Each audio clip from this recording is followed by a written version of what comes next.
Hello everyone, 2025 പുതിയ വർഷം, ഒരുപാട് പുതിയ തീരുമാനങ്ങൾ. ഈ പുതിയ തീരുമാനത്തിൽ നിർബന്ധമായും ഉൾക്കൊള്ളേണ്ട ഒരു കാര്യമാണ് നമ്മുടെ സേവിങ്സിനെ ഇൻവെസ്റ്റ്മെന്റ് ആയി കൺവേർട്ട് ചെയ്യുക. എവിടെ ഇൻവെസ്റ്റ്മെന്റ് നടത്തും? Indian stock market. Indian stock മാർക്കറ്റിന്റെ പോസിറ്റീവ് സൈഡും നെഗറ്റീവ് സൈഡും ക്വിക്കായിട്ട് നമ്മൾ ഡിസ്കസ് ചെയ്യാം. വെൽക്കം. ഡിസംബർ 2014 നമ്മുടെ കയ്യിൽ 1 ലക്ഷം രൂപയുണ്ട്. അത് നമ്മൾ KE ഇൻഡസ്ട്രീസ് എന്ന കമ്പനിയുടെ ഷെയറിൽ ഇൻവെസ്റ്റ് ചെയ്തു. അന്നൊരു ഷെയറിന്റെ പ്രൈസ് വരും 45 രൂപ. നമ്മൾ ഇൻവെസ്റ്റ് ചെയ്ത എമൗണ്ട് 1 ലക്ഷം രൂപ. ഓക്കെ, ഇന്ന് അതായത് ഏകദേശം 10 വർഷത്തിന് ശേഷം നമ്മുടെ ഇൻവെസ്റ്റ് ചെയ്ത വാല്യൂ എത്രയെന്ന് പറയാൻ പറ്റും? ഒന്ന് ഗസ് ചെയ്യാമോ? 1 കോടി, 2 കോടി? നോ, 15 കോടിയാണ്. ഓരോ വർഷവും ഏകദേശം 100%, അതായത് 107% നമുക്ക് കോമ്പൗണ്ടഡ് ആനുവൽ ഗ്രോത്ത് റേറ്റ് തന്നിട്ടുണ്ട്. നമ്മുടെ ബാങ്കുകളിലൊക്കെ നമുക്ക് ഇൻവെസ്റ്റ് ചെയ്താൽ കിട്ടുന്ന റേറ്റ് 5 to 8% ആണെങ്കിൽ ഓരോ വർഷവും നമുക്ക് 100%-ലധികമാണ്. അതേപോലെ തന്നെയാണ് JBM മെറ്റൽസ്. 2014 ഡിസംബറിൽ ഇതിന്റെ ഒരു സ്റ്റോക്കിന്റെ പ്രൈസ് വരുന്നത് 72 രൂപ. ഇന്ന് അതിന്റെ പ്രൈസ് 1800. 1 ലക്ഷം രൂപ ഇൻവെസ്റ്റ് ചെയ്താൽ ഏകദേശം അതും 6 കോടി ആയിട്ടുണ്ടാകും. ഇതേപോലെ ജ്യോതി, താൻല, റിഫ്ലെക്സ്. ഈ റിഫ്ലെക്സിലേക്ക് ഇൻവെസ്റ്റ് ചെയ്ത് കഴിഞ്ഞാൽ ഏറ്റവും ചുരുങ്ങിയത് നമുക്ക് കിട്ടുന്നത് 1,76,00,000 രൂപയാണ്.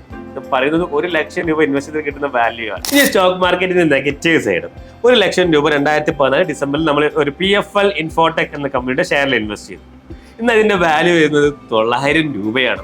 ഇവിടെ -37.5% CAGR ആണ് വന്നിട്ടുള്ളത്.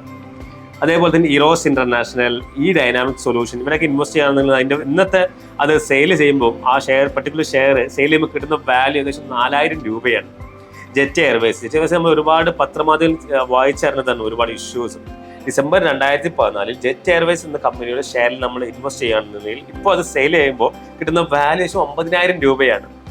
ഇത് സ്റ്റോക്ക് മാർക്കറ്റിന്റെ നെഗറ്റീവ് സൈഡ്. സോ സ്റ്റോക്ക് മാർക്കറ്റിൽ നമുക്കൊരു ബാസ്ക്കറ്റില് മുത്തുകളായിട്ട് കണക്കാക്കാം. ഈ ബാസ്ക്കറ്റിലെ ചില മുത്തുകൾ പവിഴങ്ങളായിട്ട് മാറും, അതായത് പ്രഷ്യസ് മെറ്റലായിട്ട് മാറും. ചില മുത്തുകൾ നമുക്ക് സെമി പ്രഷ്യസ് മെറ്റലുകളായിട്ട് മാറും. ചിലത് സാൻഡ് ആയിട്ട്, ചില മണ്ണായിട്ട് മാറും. അതായത് നമ്മൾ ഒരു 10 രൂപക്ക് കുറച്ച് മുത്തുകൾ വാങ്ങിയാൽ ചിലപ്പോൾ അത് 10,000 ആകാം, ലക്ഷങ്ങളാകാം, കോടികളാകാം. ചിലത് 10,000-ലേക്ക് എത്തും, ചിലത് 0-ലേക്ക് എത്തും. സോ സ്റ്റോക്ക് മാർക്കറ്റിൽ നിന്ന് ഷെയറുകൾ പിക്ക് ചെയ്യുക എന്ന് പറയുന്നത് സ്കില്ലാണ്. നമുക്ക് അതിനെക്കുറിച്ച്, ഒരു സ്റ്റോക്ക് മാർക്കറ്റിനെ കുറിച്ച്, പർട്ടിക്കുലർ ഷെയറിനെ കുറിച്ച് നമുക്ക് നോളജ് വേണം.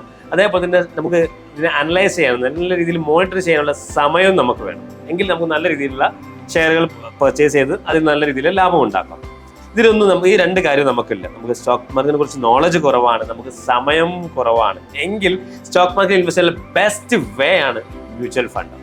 എന്താണ് മ്യൂച്വൽ ഫണ്ട്? വളരെ സിമ്പിൾ ടൈംസിൽ മ്യൂച്വൽ ഫണ്ട് കമ്പനി എന്ന് പറയുന്നത് ഒരു ഇന്റർമീഡിയറി ആണ്, ഒരു ഇടനിലക്കാരനാണ്. ആരുടെ? ഇൻവെസ്റ്റേഴ്സിന്റെയും ഷെയർ മാർക്കറ്റിന്റെയും. ഇൻവെസ്റ്റേഴ്സ് എമൗണ്ട് മ്യൂച്വൽ ഫണ്ട് കമ്പനിയിലെ മാനേജറെ ഏൽപ്പിക്കുന്നു. അതായത് ഈ മാനേജറിന് എക്സ്പേർട്ട് ആയിരിക്കും, അദ്ദേഹത്തിന്റെ ഷെയർ മാർക്കറ്റിനെ കുറിച്ച് ഇൻഡെപ്ത് നോളജ് ഉണ്ടാവും. അദ്ദേഹം വേരിയസ് സെക്യൂരിറ്റി വാങ്ങുകയും വിൽക്കുകയും ചെയ്യുന്നു. അതിൽ നിന്ന് കിട്ടുന്ന ലാഭവും നഷ്ടം അത് ഇൻവെസ്റ്റേഴ്സിന് വീഴ്ച കൊടുക്കുന്നു. ഇതാണ് മ്യൂച്വൽ ഫണ്ട് സിമ്പിൾ ടേംസ്. ഇനി എങ്ങനെയാണ് ഒരു മ്യൂച്വൽ ഫണ്ട് സ്കീം സെലക്ട് ചെയ്യുക, എങ്ങനെയാണ് മ്യൂച്വൽ ഫണ്ട് ഇൻവെസ്റ്റ്മെന്റ് നടത്തുക എന്നെല്ലാം നമുക്ക് വളരെ ഡീറ്റെയിൽ ആയിട്ട് വരും വീഡിയോയിൽ ഡിസ്കസ് ചെയ്യും. അതിനായി ഈ ചാനൽ ഒന്ന് ഫോളോ ചെയ്ത് നിങ്ങൾ സപ്പോർട്ട് ചെയ്യുന്നത്. Thanks for watching. See U.